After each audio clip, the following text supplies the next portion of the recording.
Hey, welcome to the Writers Salon.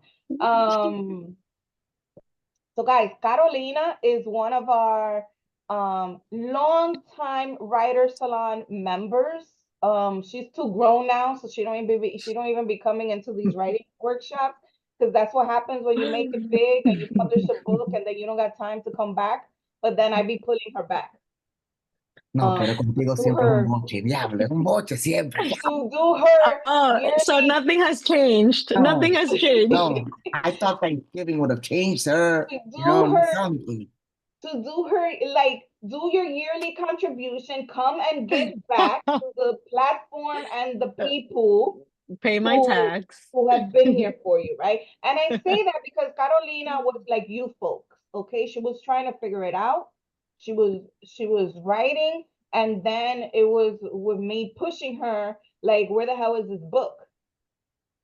And Carolina, if you remember, you sent me your book, right? And you were like, Angie, I wanted you to look at it. And then I was like, what is this? How could I forget? First of all, the first time I talked to Angie was because I looked up. This was I don't even remember. This was so many years Ah, ago, like more than yes, 10 you years ago. volunteered. She wanted to Yeah, volunteer with us. yeah. I knew I wanted to be a writer, and I looked up, literally Google Dominican writers, and because I just like I guess that was like a start point for me. And then Dominican Writers Association came up, and I saw, oh, Angie Abreu, we have the same last name. Are we related? I don't know. Let me go find out. So I wrote her, and I'm like, hi, I have this idea to write this book about my dad being exiled from Dominican Republic. A completely different book than I wrote, but I had this idea, and immediately Angie was like, oh my God, yeah, let's meet up. You can volunteer, blah, blah. And I was like, oh, okay, I'm in.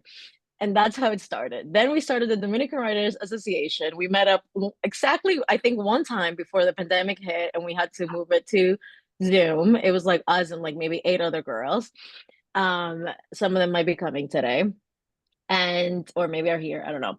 And we did that through the pandemic, and then I think maybe most of us are self-published authors now.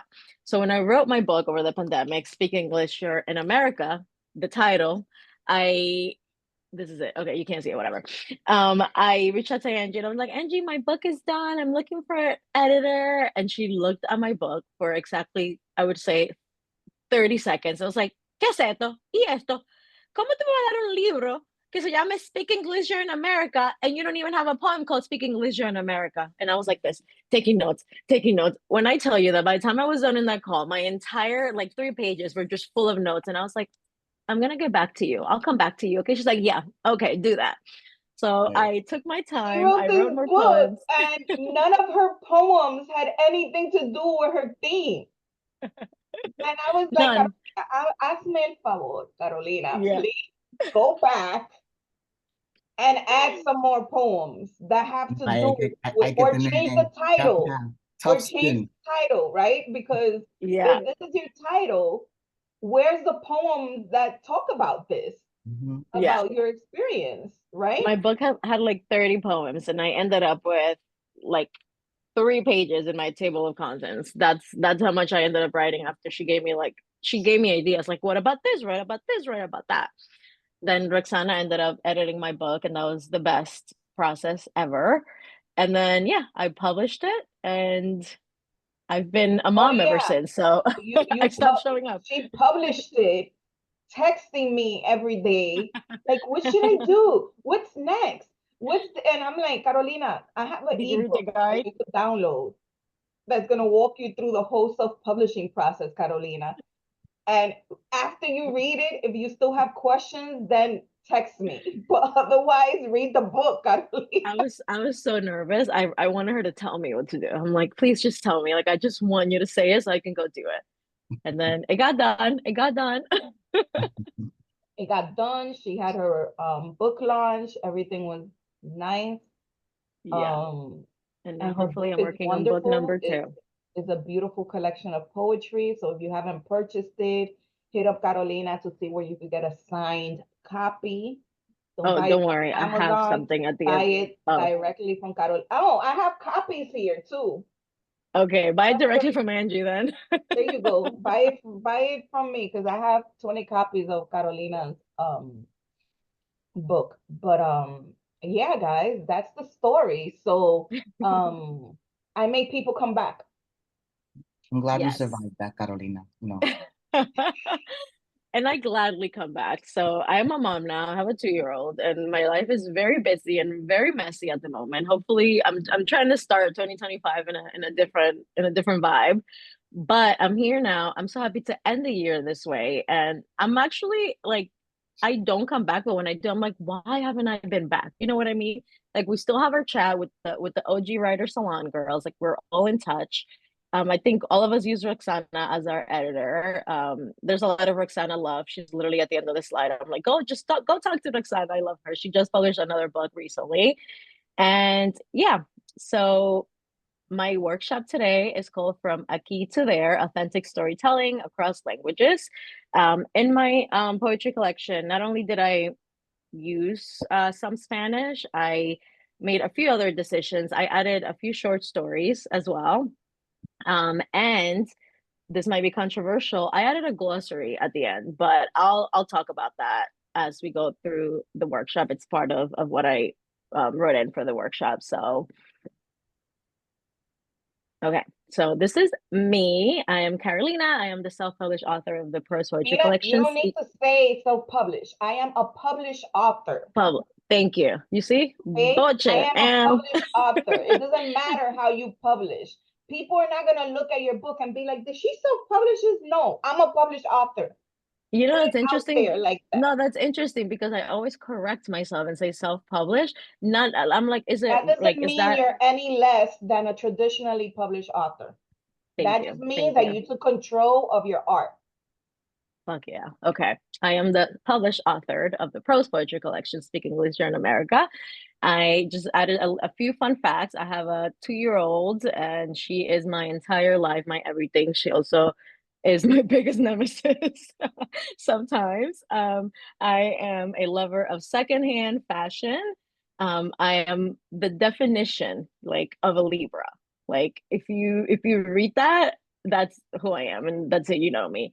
I recently started baking only because I'm really as a Libra, I'm really into aesthetics and I just want to be like that, you know, like that cool mom that like bakes and like my daughter brings her friends over and I have like cookies for everyone. Um, and as mentioned before, like Mel, I am unable to function without my cafecito each morning. And fun fact, I live 5 minutes away from Don Carvajal. So I buy my coffee from there and I am literally drinking the best coffee ever, every day. So this is my book. It was edited by Roxana Calderon, La Casa de las Maletas, and the illustrator is actually my cousin Waldo Baez. I added both of their Instagrams at the end of the presentation. So if you need like some direction when you're ready to publish your own book, you can do that, or just hit up Angie. She literally has a list of like 50,000 people. Perfect. So wait, here we go. So today we're going to dive into the topic of language and some questions that may come up around it when it comes to writing our story. So in my published collection, Speak English Here in America, I made a few different decisions, like I mentioned before. The first was to unapologetically use Spanish whenever it felt authentic to my story. So when you read through, especially when I'm using language like from like my grandmother or like very specific moments from my mom, I like to use Spanish just because like that felt authentic to what was happening, to what was being said, and who it was coming from. And the second was to add a glossary, which instead of calling a glossary, I called it a portal at the end of the book to translate the words and the phrases that I did write in Spanish. And I'll dive a little bit more into why I decided to call it a portal instead of a glossary, but still added the translations for the words that I use. So I added two examples from my book. I personally felt that my story couldn't have been authentically told any other way. There are translations that I feel like simply don't capture the essence of the message that I wanted to share. So it was kind of an easy decision once I got like past all of the BS that was in my head. So a few of the examples that we'll dive into from my book, I kind of just want to go through and like show the impact of what translating those words could have had. So this poem, the first one on top, is called Heladero, aka the ice cream man. So in English, the ice cream man is just usually like an old man that drives a truck with, in my personal opinion, like kind of like creepy, really loud music. Just like some guy that's just doing his job. In Spanish, and in my experience in Dominican Republic, el heladero was often a kid that wasn't much older than I was. It was usually like a teenager um, who really resembled my cousins and myself. The only difference was that he was working at the time and I was outside playing with my cousins. And he usually pushed his ice cream on like a portable fridge on a bike and rang the bell saying heladero, heladero. So in this poem, I wrote, the world was our playground, ding, ding, ding, heladero. We looked around in awe as if this wasn't our everyday routine. Now, translating that, the world was our playground, ding, ding, ding, ice cream man. We looked around in awe as if this wasn't our everyday routine. I don't know if you guys are able to kind of get like a visual, like see the visual difference of what writing that in Spanish and English would have done to that specific paragraph. Then following up with a poem called La Taza. This one I feel like actually Roxana and I went back and forth a lot when we talked about this poem because I wrote the whole poem in English, knowing that I wanted some Spanish, but I just didn't know like where to put it. And it would have been a crime not to add Spanish in the way that I did in this poem due to the theme. So when you think about the meaning of coffee culturally, it was only right that my cup in New York is in English, and then mi taza en la República Dominicana is in Spanish. So in America, coffee is like fast. It's something that let me admit someone. A cup of coffee is something that happens really fast, something that you usually take it to go, and a lot of times it's iced. When you think about coffee in the Dominican Republic, it's usually hot. If I go to my grandma and I'm like, "Oh, put ice in my coffee," she would probably get a heart attack. And it's usually something that involves a group of people and community and talking, connecting, or chismeando. So my cup in New York doesn't speak the same language que mi taza en la República Dominicana. My cup in New York doesn't speak the same language as my cup in the Dominican Republic. So again, I feel like there's a bit of a visual there to represent what mi taza en la República Dominicana means to me. So now that I've shown a few examples, I kind of want to open up for a bit of conversation if you guys are ready. I just want to hear from you if you want to, feel free to introduce yourself and just let's talk about some of your concerns or your questions around using Spanish in your storytelling. So, how do you feel about making these language choices? How do you feel about a glossary? Do you have any specific fears? There are no right or wrong answers. And if you're not comfortable talking just yet, we can just move on and we can get back to this conversation a little bit later. So, free range. Hey, I'm Mal. I did worry before, like I always wanted to incorporate those Dominican phrases in my stories or even in my poetry. And my worry was always that if I do that too much, I'm limiting the audience that I'm trying to reach, right? But then, with time you realize, well, if someone really is a reader and wants to learn from their reading, they would research it and look it up, and then they would I'd be actually educating them. But for a while, I actually remember feeling like I can't do that. Like that whole no, you have to pick one or two. Like you can't incorporate that because then you're gonna lose a lot of people. So um, I don't feel that way anymore, obviously, but I remember feeling that way of having to choose a language and then having the challenge of how do I incorporate my Dominicanness, right? And not incorporate those things like you said that you can't say like you said taza in República Dominicana. To me, taza, thinking about it in Dominican way is slow, the morning, escuchando el gallo en el campo, like everything's really slow, waiting for like the morning, like all the nature stuff to kick in and no rush, right? So I always had trouble with that, but now it's like, no, I'm gonna just put that in there. Like whoever doesn't get it will have to research it and educate themselves, you know? So Correct. Yeah. I touch on this when once we move on the conversation on yeah, like is it too much? Am I going to like lose part of my audience, etc. So yeah, thank you so much for sharing. We'll definitely get into that. Does anyone else want to share? Yeah, Annie.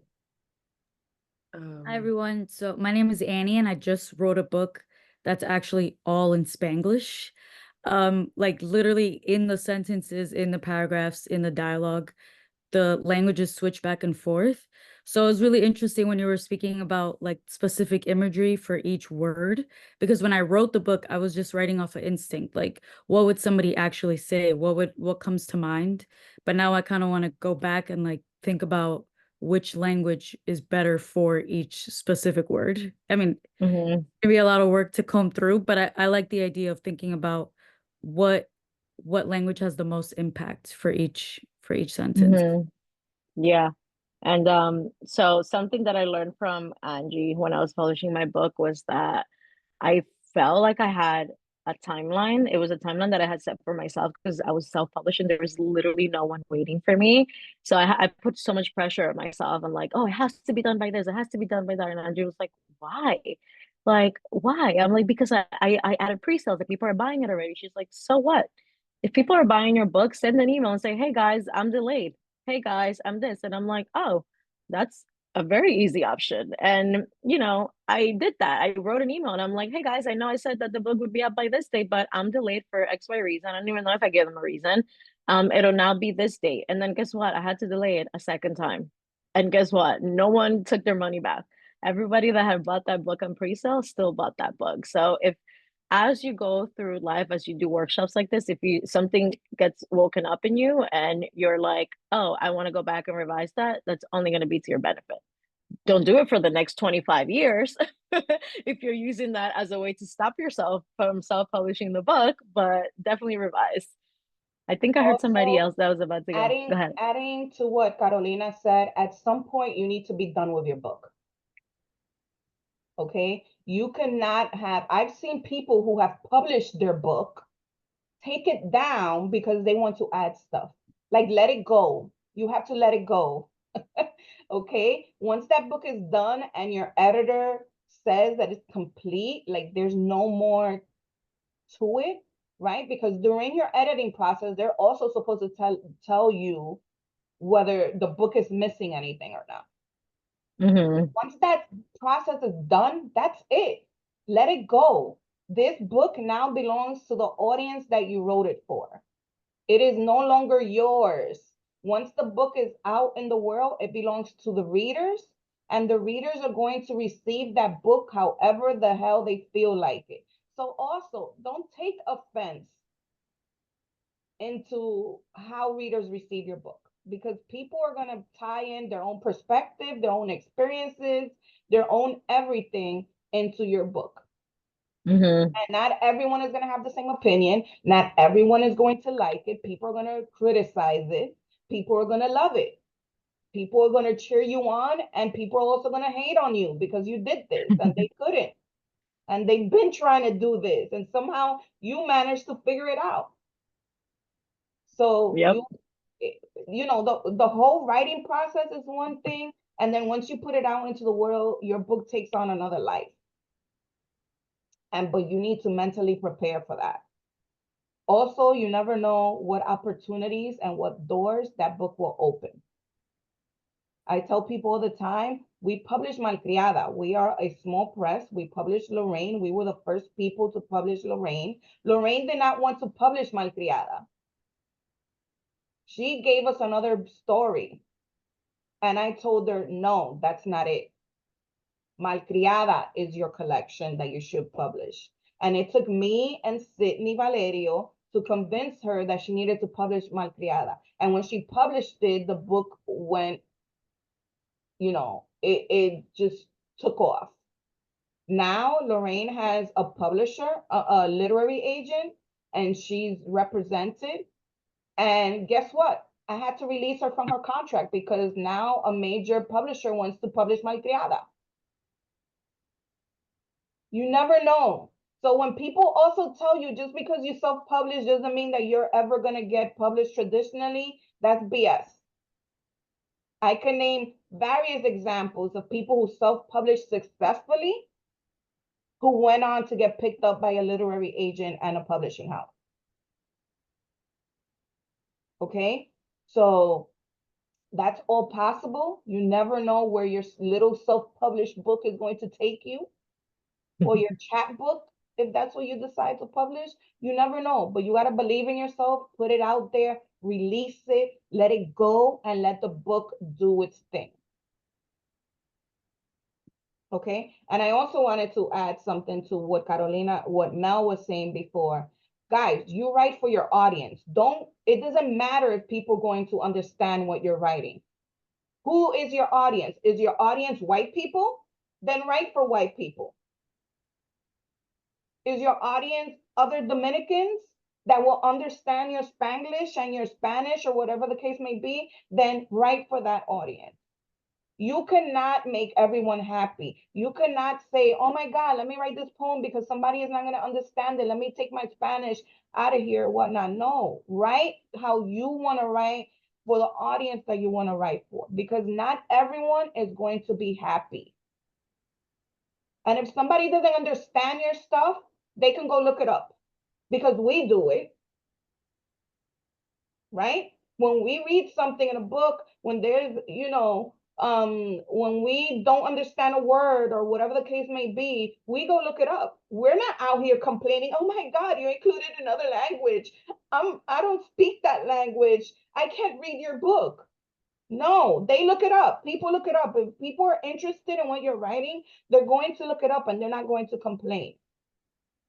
So don't try to please everyone during your writing process. You're writing this book because it's something that you're passionate about, but you should also know while you're writing this book, who are your readers? Who is your audience? Who are you writing this for? Don't think that you're writing this for the entire world.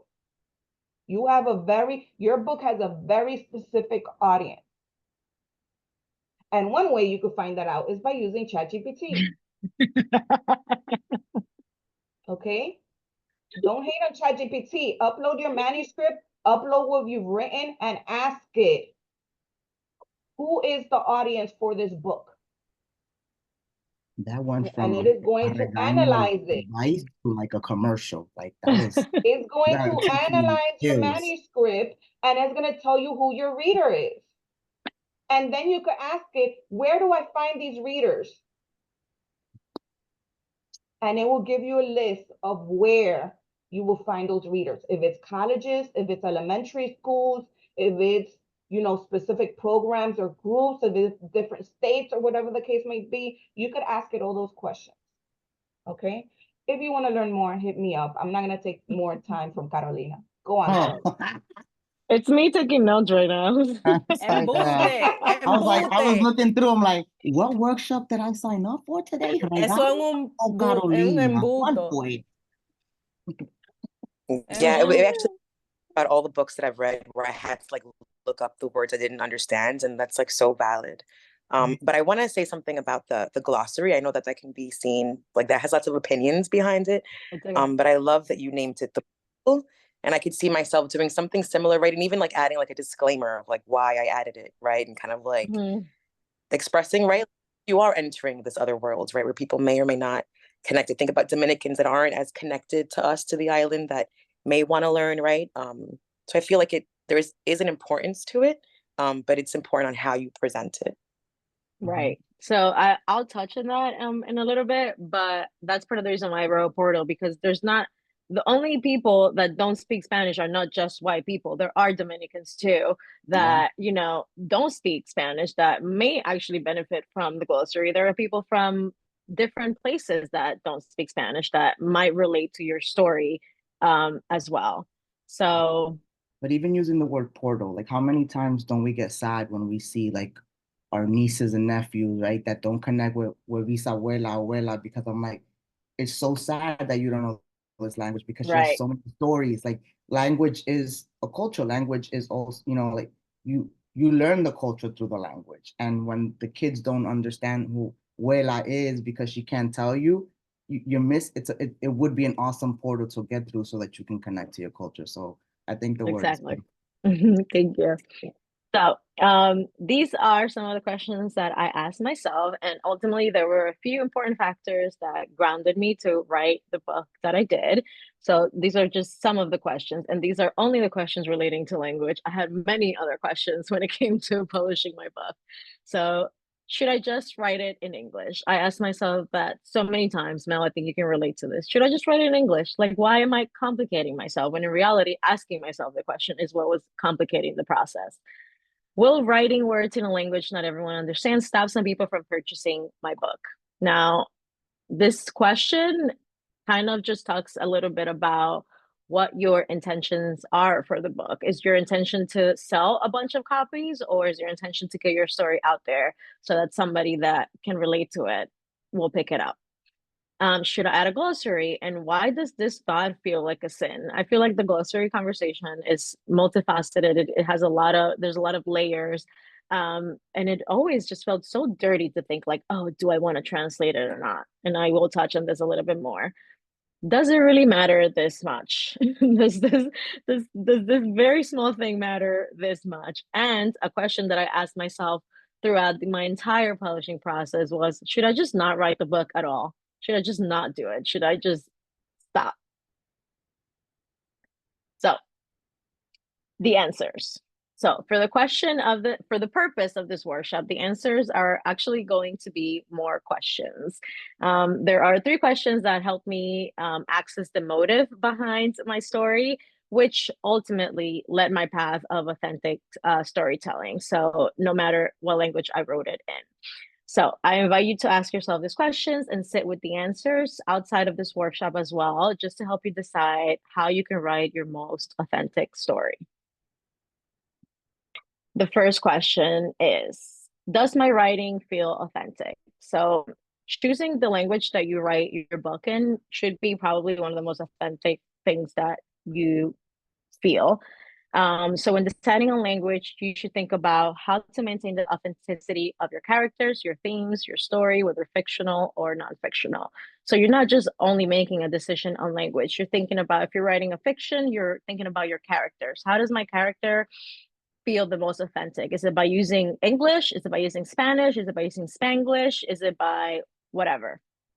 So, for example, if like me, you're writing about the time your mom gave you the boche of a lifetime, and narrating bits and pieces of it would make sense to keep some of her impactful statements in the language they were said.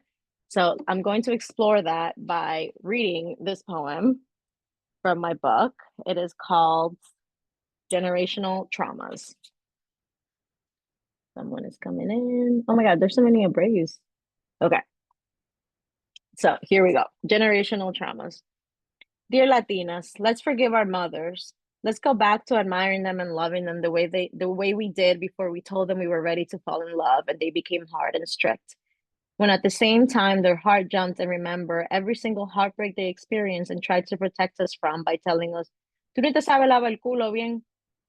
Let's forgive them because that was their way of them warning us of the inevitable pain to come. They already felt it for us. Let's forgive them, even though when we came home crying, instead of holding us, they'll yell, "Por estar puteando te pasa," and we felt so small. Dear Latinas, let's forgive our mother so that they can then forgive themselves too. Now, do we think that that poem would have had the same impact if I had translated those 2 quotes from the boche my mom gave me? No, the answer would be no, because if I translated that, it would make no sense. I don't think there's a single American or English speaking mom that would tell their kid, you don't know how to wash your ass in the middle of a boche.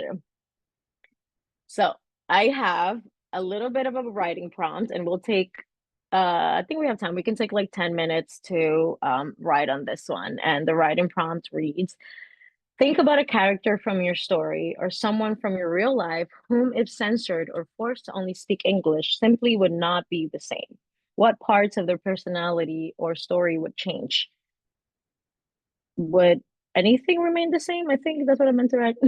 Write a scene out with their new personality. How does that make you feel? And we'll take like 10 minutes or 8 to 10 minutes to write this. And we can decide if we want to share now or we can share at the very end.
We'll write for about 3 more minutes.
Okay. So I think I like the idea of going to the presentation and then at the end doing like a little bit of a open mic style. Anyone that wants to share any of the prompts or anything else that you may be working on that you want to share, or we can just have a conversation. We can do that at the end. So I will move on to the next question, which is, who is this story for? So I wrote the story personally that 14-year-old me needed, which in turn means that I wrote the story for any 14-year-old that, like me, felt like they didn't belong or they had nothing to relate to.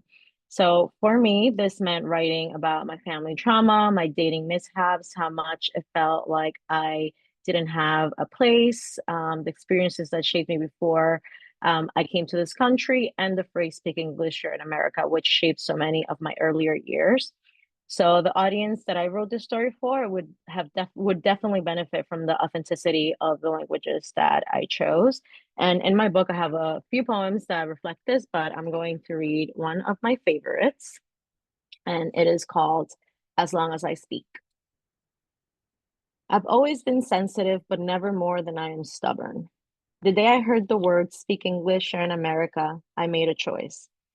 If I had to give up one language for simply existing in this foreign land, it wasn't going to be the one that taught me everything I knew up to that point. In Spanish, I learned the difference between me gustas, te quiero y te amo, and the importance of each journey as one travels from one to the other. I learned the difference between enamorarse y tener un oficio del diablo, and the importance of volume when choosing between un coño y un coñazo.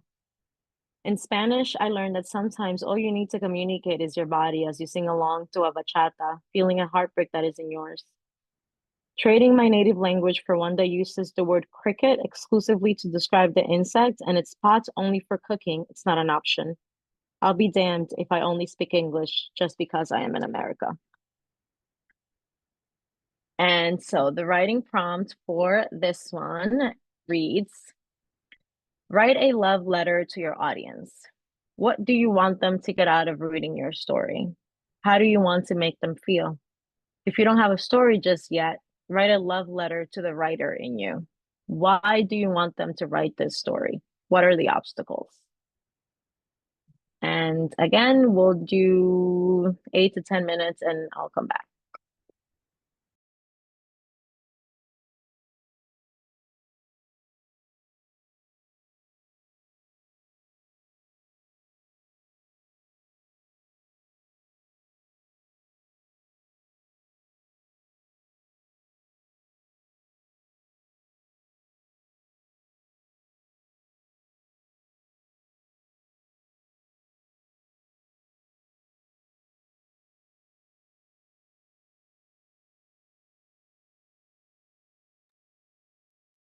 I just wanted to say that if you want to pick one of the prompts and like work on that each time we take a writing break, and that's the one that you want to share, you can also do that. I can forward everyone the presentation at the end so that I think Angie does that already so that you can then use the other prompts as you please.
Okay, so I think we'll take a little bit more time at the end to finish up anything that we're working on, but I'd like to move on to the third question, which is,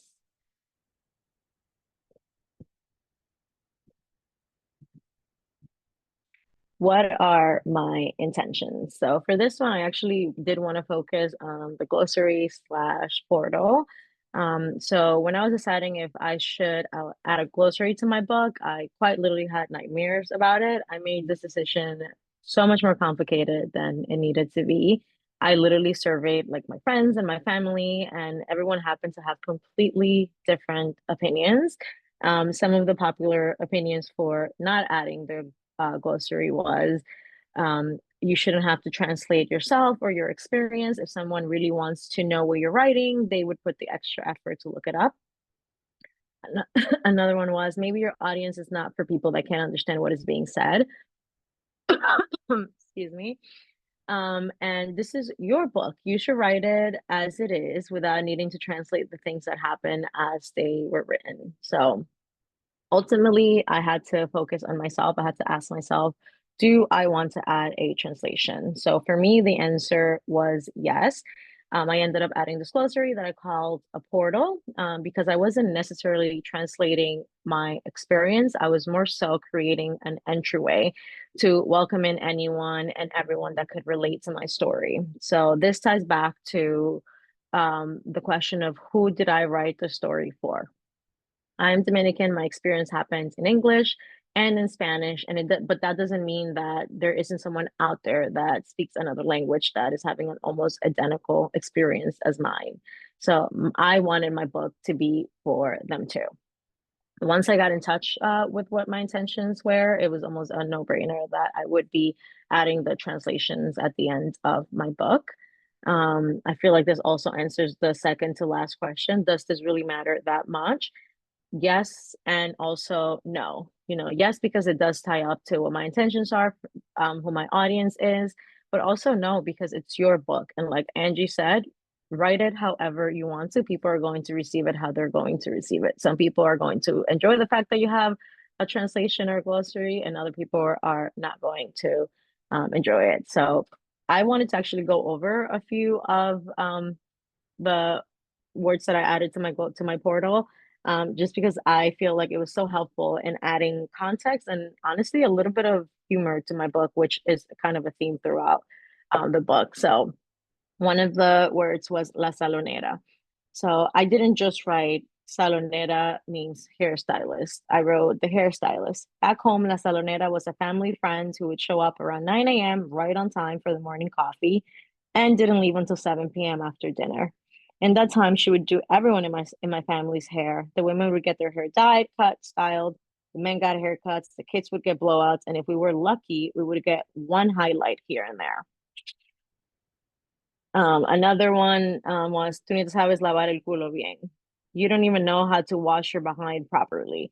So adding that translation in a literal way wouldn't really have meant anything.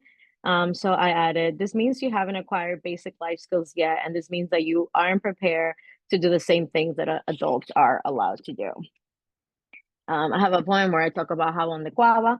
So jabón de cuava is the soap in a Dominican household. When I was little, it was instilled in me that this was the only soap to shower with. And for a few years after arriving in America, it was one of the things that made me feel closer to home. During the pandemic, I decided to buy jabón de cuava, part because a part of me still believes that it's a great disinfectant soap, and part because it was a really anxiety-ridden time and I needed to feel home again. During this time, I read the label and realized this soap is also used for washing clothes. I still feel cleaner when I use it to wash my hands. And then from the last poem, when I talked about me gustas, te quiero, te amo, me gustas means I like you, te quiero, lighter version of I love you, and te amo is I love you. And then I added a little bit of a paragraph under it that says, because of these last three words, I've always felt as if in my relationships, there's been levels. First, there's me gustas, then te quiero, and lastly, the final level, which is te amo, as opposed to in English, when we go from me gustas to te amo. Thinking back as an adult, some of my relationships never went past te quiero, but because I was loving in English, I expressed them as the te amo, and it blurred so many lines. And then I feel like these are a little bit more like humorous. So, tener un aficio del diablo. To be so in love, you can't breathe. Asfixia is a shortened slang for asfixiarse, which is to asphyxiate. The literal translation is the action of having a goddamn asphyxiation. Coño. There are so many different meanings for this expression depending on what country it is being used, but for me, it is closer related to a dam. And then coñazo, just a bigger dam. So I feel like you can have a little bit of fun with your glossary. You can use it to add a little bit of context to your story. You can use it to do whatever you want to. It is your book. So for this prompt, we'll say, yeah, like 8 to 10 minutes again, and then we'll start sharing. Let's do 8 minutes, that way we have time to share.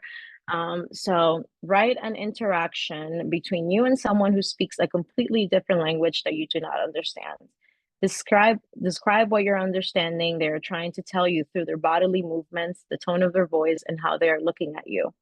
How are you feeling about this interaction? Are you frustrated you're not able to understand them? Are you intrigued and paying close attention, determined to understand? Do you want to continue interacting with this person? We'll take about 8 minutes.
Okay, so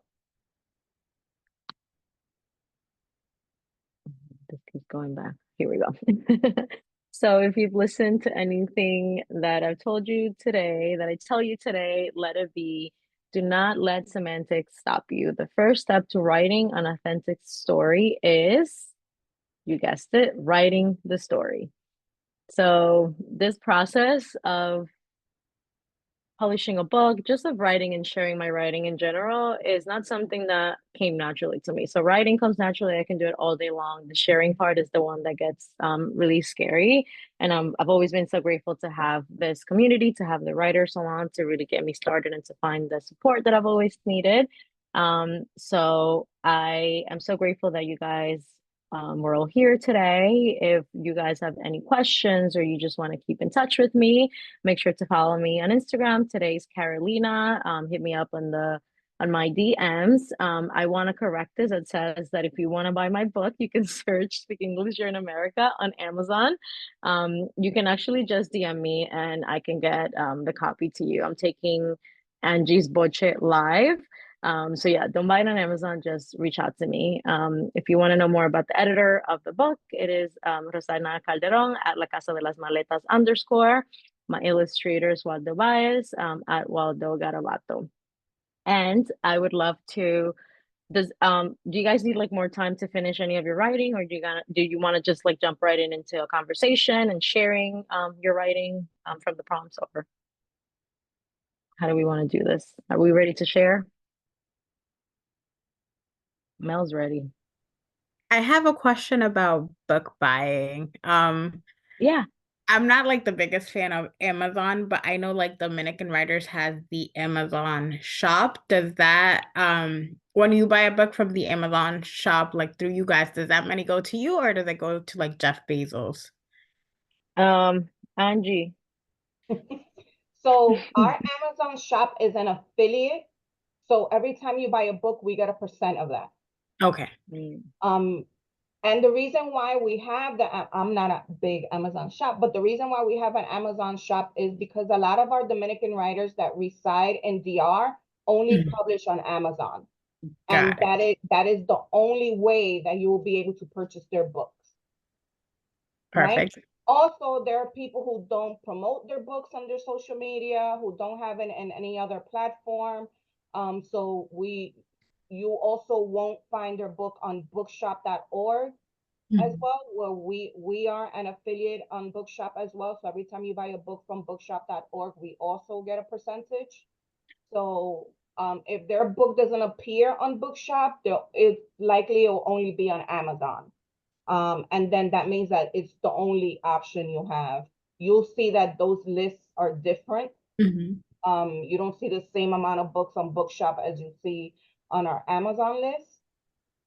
And that's why. So because we also keep the registration of other Dominican authors, most of them only publish on Amazon because that's all they know. So we're kind of like forced to create this list, and at least that we make a percentage of it, right? Okay, So that's all that matters. Every time you purchase a book on Amazon through our list on our website, we receive a percentage of it. So it's not all Jeff Bezos.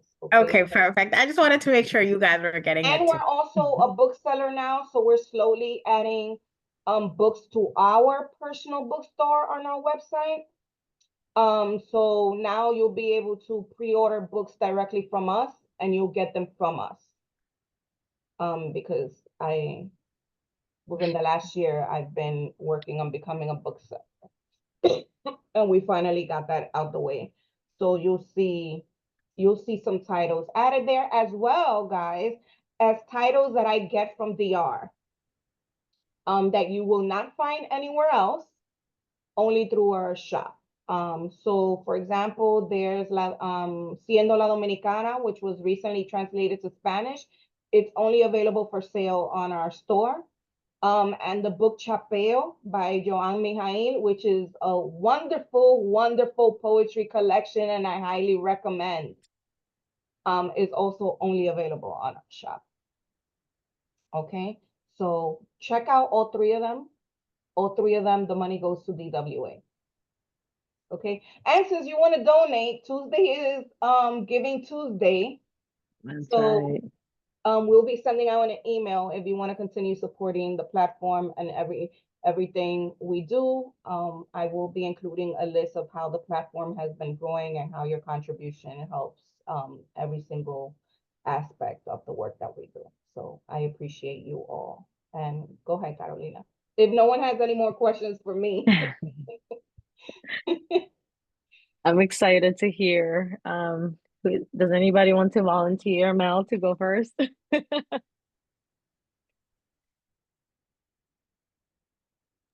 Where's You Mel? muted. Oh, He's right Mel. there. Unmute, Mel. I volunteered you. I'm just trying to decide which one. I did a few of them.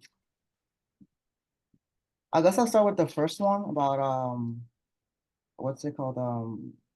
Which character would change, if I made him in English. So I chose my mom in my book. I'm trying to write my memoirs, and she plays a huge part. I think our mothers play such a huge part in our lives, period, right? So my mother, like many Dominican mothers, for many reasons, don't escape a similar past of struggle, sacrifice, and trauma, along with nostalgic happy memories. It always seems like happy memories are far and few, whether it's because of the machismo, the financial struggle, the migration slash diaspora, the restrictions, the language barrier, etc. If translated to English, my mother's story of never receiving physical or verbal love from Huela and Huelo would not echo and resonate with all her Dominican sisters and daughters. If my story's purpose is to assure the latter, it's because through my story, including the Spanish, I aim for resonance in hopes to also provide some healing to other Dominican women, sisters, and daughters. Yeah. No. Yeah. Like you can't just, how do I explain? Like when tú no sabes lo que yo pasé, and then they go through that whole ordeal in the living room, like, Ma, you've told the story like a million times. We get it, you Oh, sacrificed. that's not enough. Yeah, They it's wanna make not, you it's feel not. it. And I always got frustrated when it would be like 15 minutes of silence, ya terminó. Y encima de eso, I'm like, oh my God, another 15 minutes. Like, come on, ya. Like, I get it. And I think, That's like a special gift that moms yeah, have. yeah. So imagine when all of them, the tía, la familia, they're all drinking coffee on a weekend and they're all like venting. I'm like, ay, Dios mío, de aquí no van a salir nada. So I feel like you can't do that in English and have that crowd like say, yes, someone understands me. So I think it's for them that want to vent about their struggle. So That reminds me of like when I have like my like non-Spanish speaking friends or like my white friends and like my mom's on the phone with my aunt and they'll be like, who's she fighting with? And I'm like, oh, she's not fighting. She's we're just just talking to my talking. aunt. Yeah. It Yeah. just sounds like they're killing each other Yes, over the phone. yes, yes. Does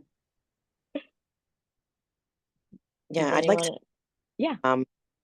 So yeah, I was thinking like if I was to rewrite the story with my mom, like speaking it in English, right? Like I was thinking like my mother would either like literally translate what she's saying, or if she doesn't find the words, like fill it in with like motherfucker and fucking shit, right? Like curses in there.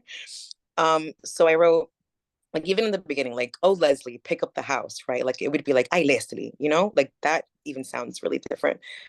So oh Leslie, pick up the house. Visitors are coming over. When people come over, don't want me to look like a motherfucker.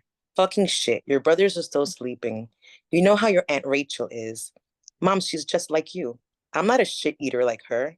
God free me from that. Stop talking shit and go fucking clean. Fuck. So I feel like there's like a vulgarity in like the way our moms talk, but it translated, it almost makes her sound like dumb for words, right? Like Yeah. things. But I think this was a really good practice for someone that's like not sure if I should, because it's showing me that I absolutely need to incorporate the Spanish language. Otherwise, the story's not going to be told correctly. Right. That's so funny. That made me think of the poem that I read where I said, for a language that uses cricket only to describe their insect, because when we use the word grillo, we're talking about the insect, but we're also talking about like a woman that's a grillo. And then like pots too, like ollas, but then also you're talking about somebody that's en olla, which is somebody that's like broke, you know, like we use our language just so creatively and so beautifully and so ridiculously sometimes that it's humorous. Totally. Luz? Thank you for letting me join. I joined a bit late, but one of the prompts that you had was about like writing a letter to your audience. Mm-hmm. And I've never considered that. And I think like one of the reasons I never consider that is because I'm always asked like, why did you write something or why did you do this? And I always think everything I write has its purpose, but I never think of the global purpose, like of what I write. Like, does that make sense? Like, why do you write, period, you know? Mm-hmm. So I wrote this to my beloved audience. No one ever explained to me that the stories I write are a blend of reality and the life I've dreamed. I feel like La Muñeca Sin Cara, stiff and beautiful, adorned in vibrant colors that sing the voice of my soul, yet faceless, masking my emotions. I wrote this story to show you what it feels like to live behind glass, observe endlessly but never truly seen, a fragile object collecting dust, unsettled, touched countless times without consent in ways that leave you fractured and raw. Inside, dreams race vividly and wildly, doing zoomies in my mind. When I'm accidentally tipped over, I crack, shattered into pieces, bits of red clay, the essence of my being, spill out, exposing the dreams and untold stories I've lived thousands of times in my head, but never dared to write. In those scattered fragments lies the nightmares I've hidden, buried beneath the one pleasant thing I clung to. The largest piece, the one I desperately try to adorn and make whole, regardless of the cracks and glue, is my truth. It is me, screaming with the story I birthed and left for the world to judge. This letter, this story, is my heart laid bare. Thank you for listening, for seeing, and for holding these pieces with care. Love, Luz Maria. Yeah. Mm. That was Wow. nice. That was really good. Thanks for sharing that. No, That thank you for was having me. beautiful. Late but here. Yeah, That was really that's good. all that matters. I think that when it comes to like sharing your story and your writing, it's personally, I just feel like it's such a scary thing, but somehow it feels scarier when I do it for myself. That I think like thinking about the audience, you know, like thinking that somebody can pick up something that I wrote and feel like that they're seeing that they can relate to, and all of a sudden I'm like, okay, if I can do that, then I want to share my writing, like forget this fear, forget all of these like doubts, and I just want to share, and I want someone to pick it up, and I want someone to feel the way that I would have felt if I had picked up this writing myself at the time that I needed it. Thank you. And for whoever's in doubt, just call Angie. She will curse you out. Woo! Don't To call me. inspiration. Don't call me. Call I'm going her to charge late. you my Call her. consultation fee.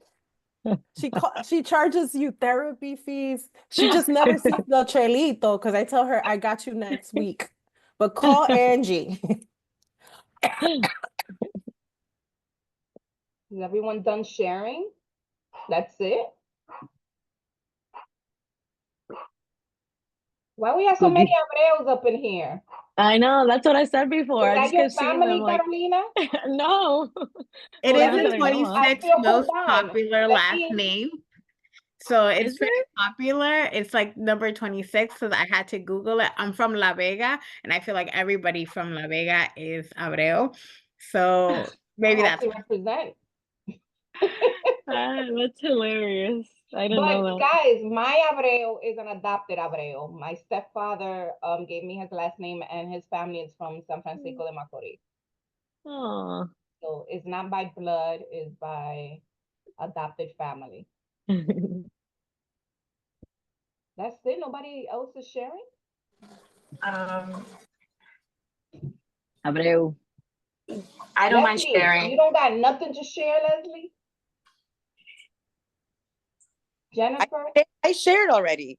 Leslie share. Isabella's gonna share. Oh, or the other Leslie. I think there's Well, two. I'm actually Sharon. Isabella Abreu is my daughter, but I'm also Abreu by marriage. So Oh, I'm actually look at that. Guerrero. Yeah. Isabella. Yes.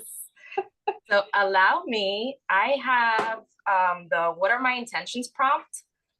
And let me see, because I don't sometimes understand my own handwriting when I just like hash it out. So it says, some say the highest degree of intelligence is manifested through emotional intelligence. This is what I remind myself of every time someone's story moves me deeply. See, it does not matter your language. I can still feel you the same. You move like someone who's looking to be understood in a place where opinions about ways you can, about the ways that you can be better off are so abundant. Yet the truth is, this is a city where we defy adversity. Of course, you would know, you came prepared with a note to explain it all. And yet, what moved me the most was your reminder to smile. I don't need further explanation from you. It's okay. It was at this moment when I encountered a kindred spirit who faces adversity with a smile just like me.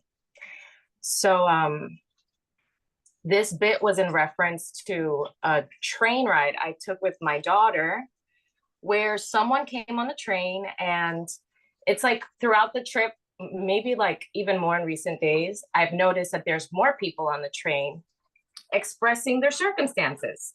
But in this case, it was a little bit particular because the person was deaf. And so the verbal interaction wasn't there. All they handed us was a note that explained their circumstances. But before explaining the circumstance, it started off with, please smile. And it had a smiley face. And it was a reminder in that moment where it's kind of like language barrier was not an issue.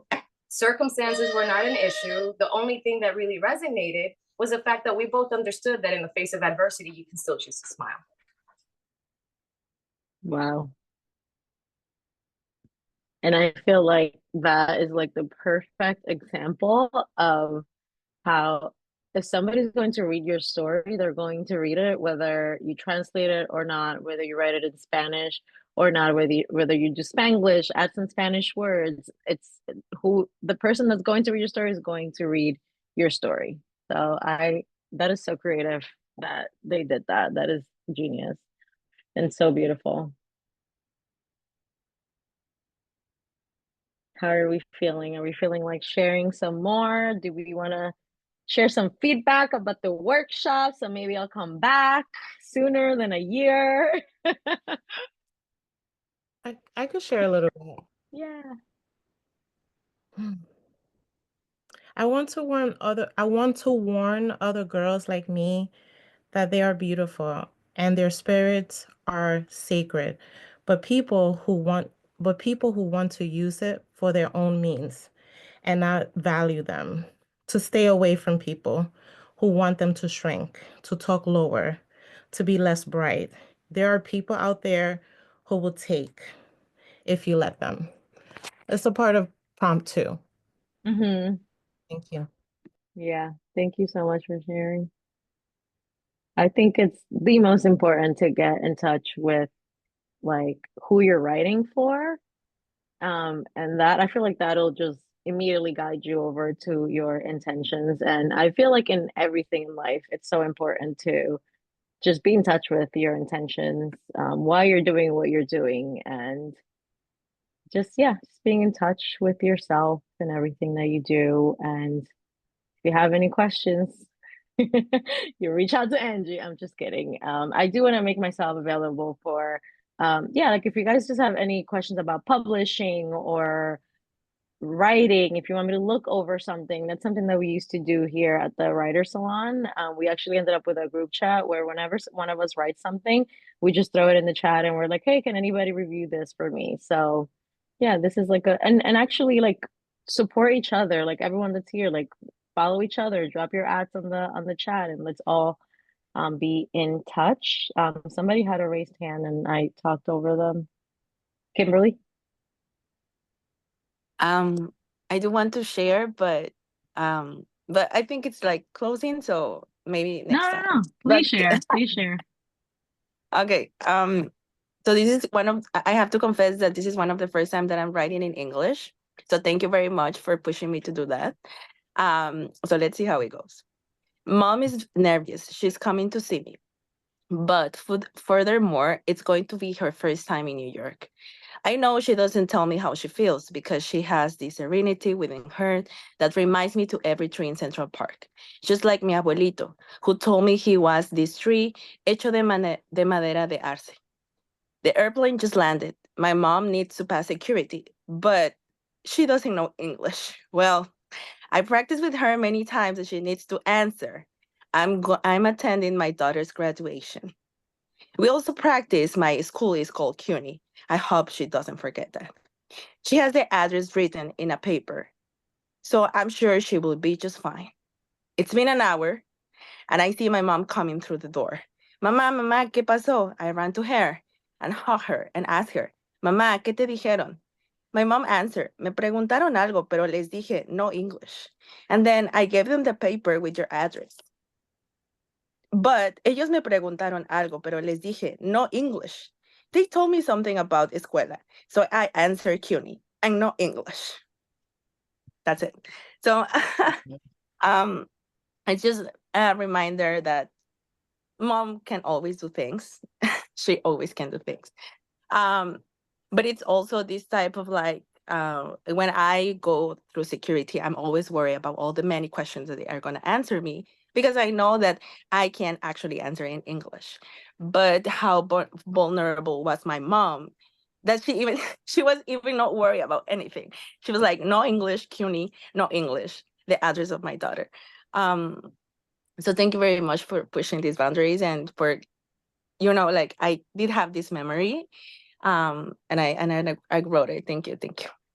Thank you. Thank you so much for sharing. I feel like that was such a perfect example of like language. Like of course you wouldn't write what your mom said in English because she said it in Spanish and it wouldn't have the same effect of like how you're feeling nervous for her because she doesn't speak English and how she's like, ay, me preguntaron algo and I said what I said and like that's it. Like I'm here now. So that was a really good example. Thank you so much for sharing you said it was your first time writing in English? One of my first One. times. Yeah. Yes. Amazing. Thank you so much. Angie, do you have anything you want to say? ¿Algún regaño? Oh, I mean, it seems like everyone appreciated the workshop. I hope you guys all take what you've learned and that you use it. And that I hope you're all working on your writing projects. And stop hesitating. You gotta write.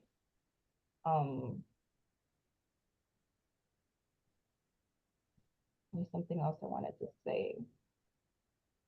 I mean, if you want to be a writer, you got to start writing. And we offer these free writing workshops to give you guys a little push, have you explore different facets of writing and all kinds of things. You could go on our YouTube channel and look up previous workshops. I'm going to make this one public.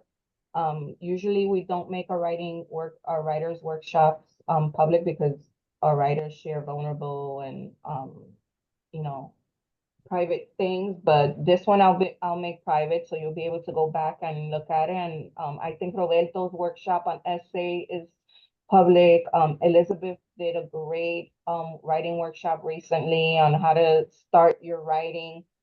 So we have since 2020, 4 years offering free writing workshops. So it's tons of information for free that we have offered you, and there's no reason for you to be still questioning whether or not you should be writing something, right? And like Carolina said, if you ever need beta readers, which are people who will read your stuff and give you their opinion, free of judgment, you can always ask us, or you can always ask this group because it's usually the same people coming in. You should all feel like family now.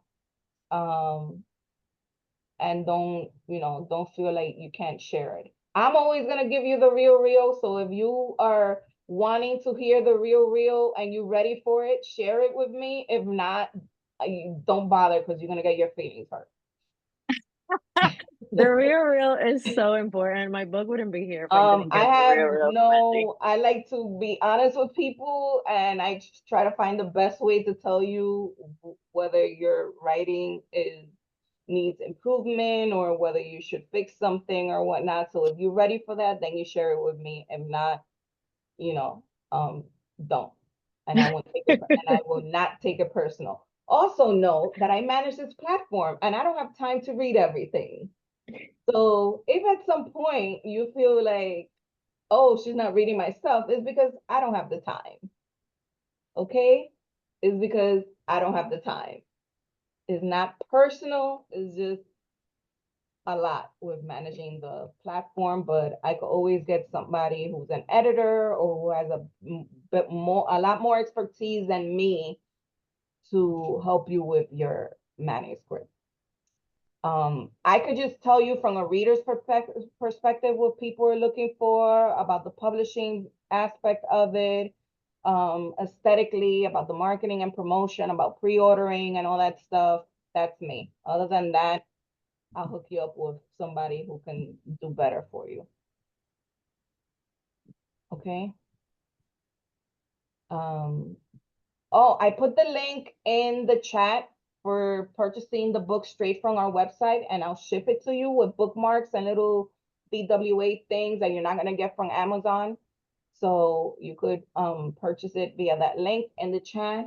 And Carolina, thank you for allowing me to bully you into doing this writing workshop. Thank you so I much. didn't I bully am her. I just just asked her if she had time. I just found the chat, so I didn't even see that. What? Oh, yeah, wow. I'm just reading it now. So yeah. Somebody asked me something. Oh, my next book. Okay, if you guys just DM me, I'll respond there. Thank you guys so much. I was a little nervous, but once I got here, I felt so comfortable. I'll be back sooner than a year. Yeah, let me know like what workshop, and I'd be happy to. And I'll come to the writing workshops too. I wanna get to writing more. All right. All right. Thank Everyone. you. Thank you. Happy Sunday. Happy Sunday. Bye.